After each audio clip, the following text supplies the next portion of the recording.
கள்ளக்குறிச்சி பள்ளிக்கூடத்தில் மரணமடைந்த மாணவி ஸ்ரீமதியின் தாயார் இன்று நீதிமன்ற வளாகத்தில் பள்ளி நிர்வாகத்தினரை பார்த்து கதறி அழுததால் பரபரப்பு ஏற்பட்டது. கள்ளக்குறிச்சி மாவட்டம் கனியாமூர் பள்ளிக்கூட மாணவி ஸ்ரீமதி மரணம் அடைந்த விவகாரத்தில் மாணவியின் தாயார் நீதிமன்றத்தில் தொடர்ந்த வழக்கு இன்று விசாரணைக்கு வந்தது.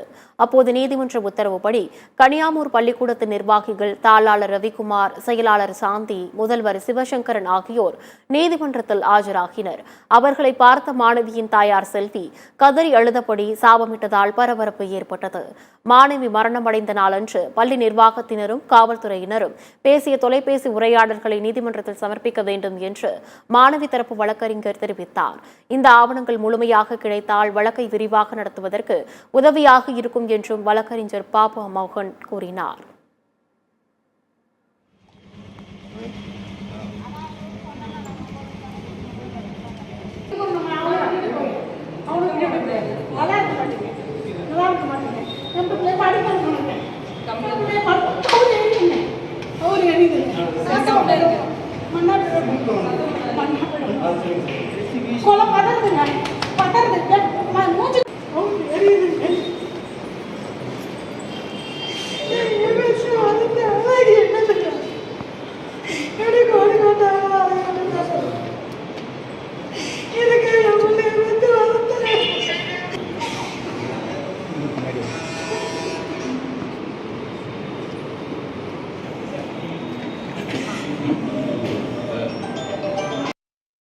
முழுமையாக இந்த வழக்கிலே ஏன் நாங்கள் 2 முக்கியமான ஒரு ஆவணங்களை கேட்டிருக்கிறோம். இந்த வழக்கிலே இருக்கிற எஃப்ஐஆர், ஃபார்ம் 91 மற்றும் இருக்கக்கூடிய புக்குகள் எல்லாம் நாங்கள் கேட்டிருக்கிறோம். அதே போல சிசிடிவியை பொறுத்து 26 சிசிடிவிகள் ஓபன் செய்யப்பட முடியும் என்று சொல்லி எக்ஸ்பர்ட்ஸ் சொல்லியிருக்கிறார்கள். அதோடு சேர்த்து காலையிலே பேசக்கூடிய அந்த தொலைபேசி தொடர்பு காவல்துறைக்கும் சாந்திக்கும் ரவிக்குமாருக்கும் காவல்துறைக்கும் இருக்கக்கூடிய அந்த தொலைத்தொடர்பு, அதேபோல் செல்விக்கு கொடுத்திருக்கிற தொலைத்தொடர்பு, இவை பற்றி கூடிய சிடிஆர் லிஸ்டும் ஐபிடிஆரையும் கேட்டிருக்கிறோம்.